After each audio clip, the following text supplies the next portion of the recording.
In 1962, Dr. Martin Luther King Jr. preached a sermon called Love in Action.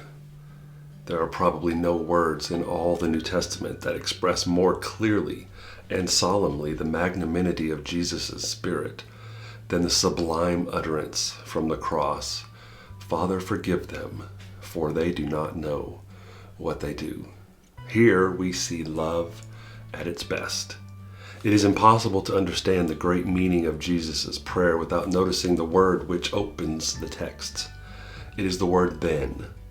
The verse which immediately precedes it thus reads, "And when they were come to the place which is called Calvary, there they crucified him and the malefactors, one on the right and one on the left. Then Jesus said, 'Father, forgive them.'" Then he was dying a most ignominious death. Then he was being plunged into the abyss of nagging agony.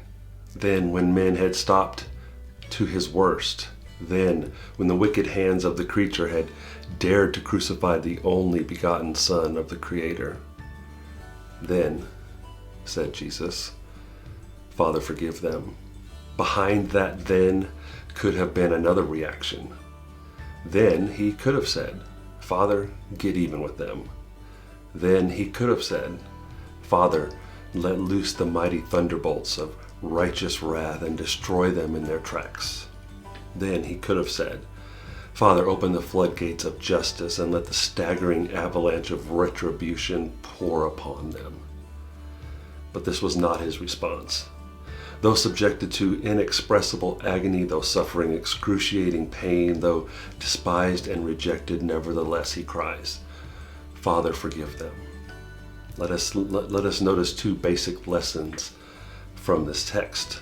First, it is a marvelous expression of Jesus' ability to match words with actions. One of the great tragedies of life is that men seldom bridge the gulf between practice and profession, between doing and saying. There is that present or persistent schizophrenia which leaves so many of us tragically divided against ourselves. On the one hand, we proudly profess certain sublime and noble principles, but on the other hand, we sadly practice the very antithesis of those principles. How often are our lives characterized by a high blood pressure of creeds and an anemia of deeds? We talk eloquently about our commitment to the principles of Christianity, and yet we live our lives saturated with the practices of paganism. We proudly profess, we proudly profess our devotion to democracy, and yet we sadly practice the very opposite of the democratic creed. We talk passionately about peace, and yet at the same time we assiduously prepare for war. We make our fervent pleas for the high road of justice, and yet we tread unflinchingly on the low road of injustice. This strange dichotomy, this agonizing gulf between the ought and the is, stands out as the long and tragic story of man's earthly pilgrimage. Love is action.